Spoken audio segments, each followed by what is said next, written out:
سیاسەتمەدارانی عێراق پیرۆزبایی یادی 42 ساڵەی دامەزراندنی یەکێتی نیشتیمانی کوردستان دەکەن و بە شێوازی جیاجیا باس لە ڕۆڵ و کاریگەری یەکێتی دەکەن لە گۆڕەپانی سیاسی عێراق و هەرێمی کوردستان.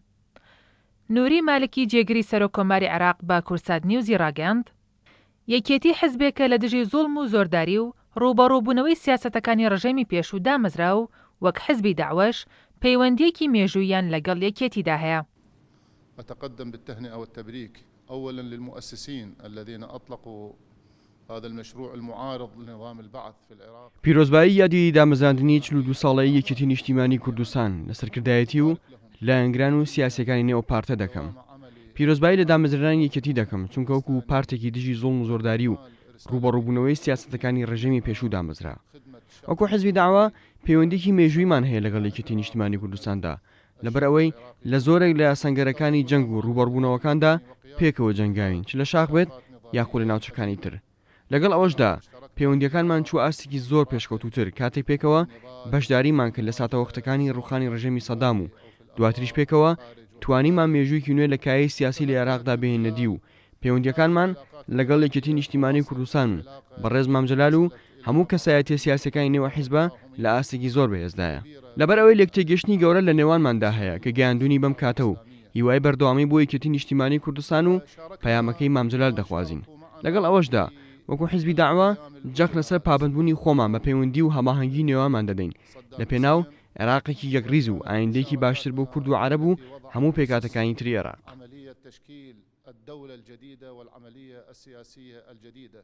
حەمید ڕەشید مەعەلە سەرکردە لە ئەنجومەنی باڵای ئیسلامی عێراق کە لەلایەن عەمار حەکیمەوە سەرۆکایەتی دەکرێت لە لێدوانێکدا بۆ کورسات نیوز ڕایگەاند پیرۆزبایی لە یەکێتی نیشتیمانی کوردستان دەکەن بە بۆنەی ساڵیادی دامەزراندنی کە زیاتر لە 40 ساڵە خەبات دەکات و شەهید و قوربانی دەدات.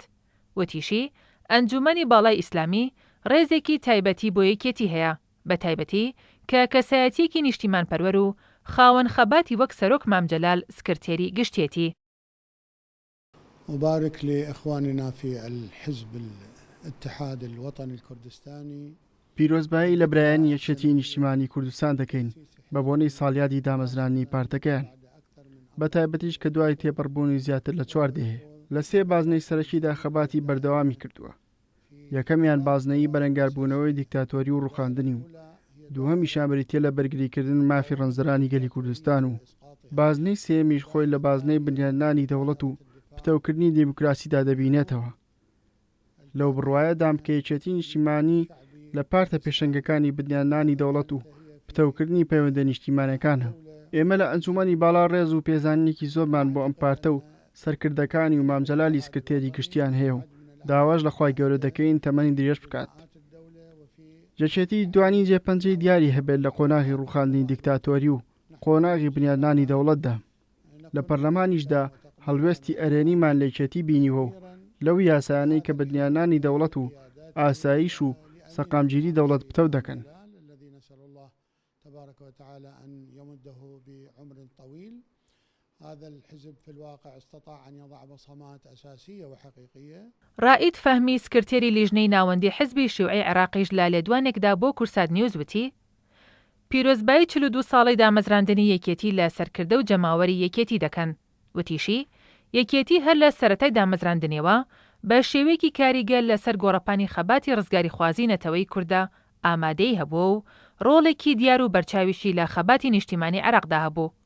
ئەویش لە ڕێگەی سەرۆک مامجەلالەوە کە نەک تەنها کەسایەتێکی سیاسی کوردستانیە بەڵکو و کەسایەتێکی سیاسی نیشتیمان پەروەری عێراقیشە.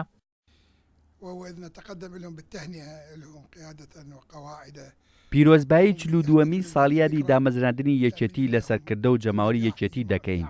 هیوای سەرکەوتنیان بۆ دەخوازین لە کارەکانیان و خەباتیان لە پێناو بزافی نەتەوەی کورد و چوارچەوەی بزوتنەوەی نیشتیمانی عێراقیشدا. یەکێتی هەر لە دامەزراندنیەوە بە شێوەیەکی کاریگەر لەسەر گۆڕەپانی خەباتی ڕزگاری خوازی نەتەوەی کووردە ئامادەی هەبووە و ڕۆڵێکی دیاری هەبووە بە یەکێک لە گرنگترین سەرچاوەکانی ئەو خەباتە دادنرێت. هەروەها ڕۆڵێکی دیاری و بەرچاویشی لە خەباتی نیشتیمانی عێراقیدا هەبوو. ئەویش لە ڕێی بەڕێز مامجەلالەوە کە نەک تەنها کەسایەتیەکی سیاسی کوردستانی بەڵکو کەسایەتیەکی سیاسی نیشتمان پەروەری عێراقیشە لە ململانەیە دژی دیکتاتۆر و دواتریش لە پێناو سەرخستنی ئەزمموی نوێدا پەیوەندیەکی پتە و حیزبی شوعی عێراقی و یەکێتی نیشتیمانی کوردستانی پێکەوە گرێداوە. هەر سەبارەت بە یادی 42 ساڵی دامەزراندنی یەکێتی نیشتیمانی کوردستان، محەممەد ناجی لێپرسراوی مەکتەبی سیاسی ڕێکخراوی بەدر بە کورسات نیوزی ڕاگەاند پەیوەندێکی استراتیژیان لەگەڵ یەکێتیدا هەیە. یەکێتی حزبێکی ڕەسەنە و مێژوویەکی درێژی لە خەباتی دژ بە ڕژێمی لە ناوچوی بەعس هەیە. بۆیە شایانی ئەوەیە بە جوانترین شێوە و گزارشت پیرۆزبایی لێ بکرێت بە بۆنەی 42 ساڵەی دامەزراندنیەوە. هذا حزب عريق وعميق وله تاريخ طويل من سوپاس بۆ خوا پەیوەندیەکی استراتیژیمان لەگەڵ یەکێتی نیشتیمانی کوردستاندا هەیە. یەکێتی پارتێکی ڕەسەنە و مێژوویەکی دوور و درێژی لە خەباتی دژ بە ڕژەمی لە ناوچووی بەعزدایە و لە سەراستی باڵا پەیوەندیمان لەگەڵی داهبوو و ئێستا شەو پەیوەندیانە بەردەوامن. هەر لە سەرەتا هێشتاکانە و دەستپێکی قۆناغی خەباتکردن دژ بە ڕژەمی بەعس و پێکێنانی ئەو گروپانەی کە ڕژێمی بەعسیانەژان بە تایبەتیش لە چیاکانی کوردستان هێشتا ناوچەکانی سەرگەڵ و بەرگەڵ و یاخسەمەر و زۆر گوندمان لە یاد ماوە کە بارەگای یەکێتی بوون و یادەوەریەکانی ڕۆژانی خەباتی مامجەلالیشمان لەو چیانەدا هەر لە یاد ماوە. پەیوەندێکی باش و ڕیشەیمان لەگەڵ یەکێتیدایە کە خۆشەویستی نیشتیمان و ئەم گەلە و ئازادی و بەدیێنانی مافەکانی مرۆڤ کۆمان دەکاتەوە.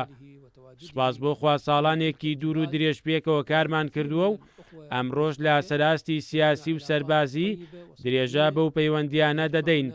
لە سەراستی سەربازی دژی داعش دەجەنگین و لە سەراستی سیاسیش لە پەرلەماندا پەیوەندیەکی زۆر باشمان هەیە. یەکێتی نیشتیمانی کوردستان لە سەرەتای دامەزراندنیەوە کە هەڵگری دروشمی ئاشتی، دیموکراسی، مافی مرۆڤ و چارەی خۆنووسین بووە، لەو پێناوەدا بێوچان خەباتی کردووە و قوربانیەکی زۆریشی داوە.